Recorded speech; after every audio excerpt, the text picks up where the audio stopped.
Hi, in this video from Rajasthan, India, we describe the difficulties in performing phacoemulsification in patients who have kyphosis and other problems which make it difficult for them to lie supine. There are many conditions that cause difficulty in positioning during phacosurgery, which include orthopedic problems like kyphosis and spondylitis, neurological and psychological problems, cardiopulmonary problems which cause orthopnea, and the patients may have severe dyspnea while lying flat, and other miscellaneous conditions like Meniere's disease which may induce vomiting when the patient lies supine. Now, we had this patient who was a 56 years old gentleman and who had severe kyphosis.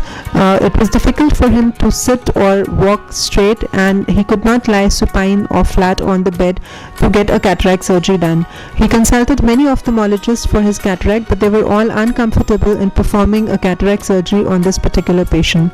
So we did a literature search and we found that some authors had described a few modifications which could be adopted for these cases to perform a phaco, and these included keeping the patient virtually reclining with the neck extended as far as possible so that the head was in a familiar position for the surgeon, to keep the patient in a Trendelenburg position, and again it made the position comfortable and familiar for the surgeon. Some authors also described the surgeon could assume a side saddle position with the surgeon sitting parallel to the operation theatre table, or an article also described a face-to-face position where the surgeon was actually facing the patient and the microscope was tilted to perform phacoemulsification through an inferior or an infero-temporal clear corneal incision. So some of these reminded us of the ancient surgery of couching, like in this particular photograph where the doctor, the assistant and the patient are all seated and the couching is being done. In our particular patient who had this severe kyphosis, we decided to keep the patient seated on the operating table with the legs folded. The back of the patient was supported by many pillows, and the surgeon was in a standing position to perform phacoemulsification surgery. The microscope and other conditions were as usual. So as you can see here, this is the patient who is comfortably seated at about 70 degrees. The surgeon is standing and performing the surgery through a clear corneal temporal incision. Once we decided that the patient and the surgeon were both comfortable in this position and a mock drill had been performed, the patient was cleaned and prepared. Here the side port and main incision is being made, and then the surgery was fairly standard using the normal parameters, but we must remember that the bottle height should be adjusted because the head of these patients is much above the operation theatre table, so adjustments to the bottle height have to be made accordingly. In this particular case, we used low power and low fluidic parameters because this was a grade 3 soft cataract. It is important to ensure that the surgeon is well experienced and can handle these cases, and it is also important that these surgeries should be done in a quick and efficient manner because these patients can become restless at any point during the surgery, so it is crucial to finish the surgery in as short a time as possible. Here an AMO transverse ellipse ultrasound in the signature phaco machine was used. Any maneuvers that can be used to hasten the surgery and to make it more efficient for these restless patients is a welcome addition in the techniques that the surgeon is using. It is also important to do cardiac monitoring in these patients because many of these patients have cardiopulmonary compromise and they are anyway unsuitable for general anesthesia. So the best technique is to use topical anesthesia supplemented with intracameral anesthetics, and to have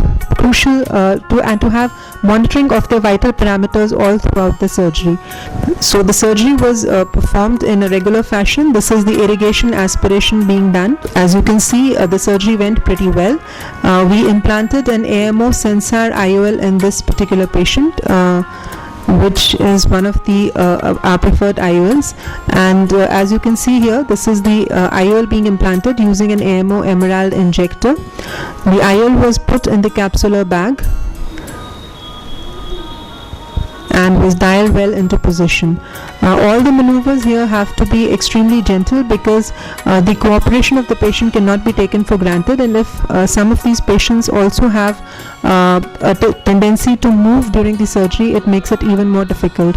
So it is again important to emphasize that the surgeon should be well experienced in handling these difficult cases. And the incisions were then sealed, and then we also injected intracameral moxifloxacin, that is Vigamox, into the anterior chamber, as is a standard practice for all cases. On the first post-operative day, this patient had a vision of 6/6 unaided, and the result was extremely gratifying, and as expected the patient was quite happy with the surgical result, and the cornea was clear, and there was no problem in the surgery.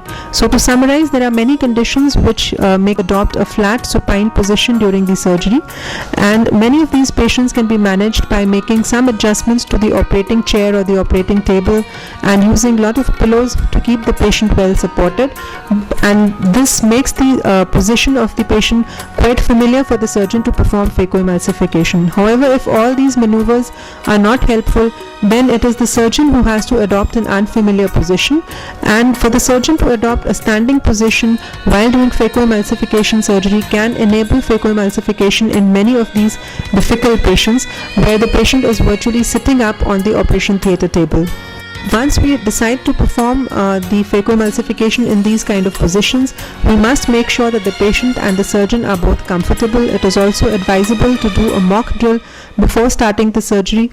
Once the surgeon is in a standing position, the surgeon obviously cannot use both the microscope and the phaco foot pedal simultaneously, so we must adjust the microscope position carefully and then keep one foot steady and use the other foot for the phaco foot pedal control. Many times these cases are postponed and delayed to the point where they become ultra dense and the risk of complications increases, so we must not delay them unnecessarily. So I hope this will be useful for some patients who have difficult positioning problems. Thank you very much.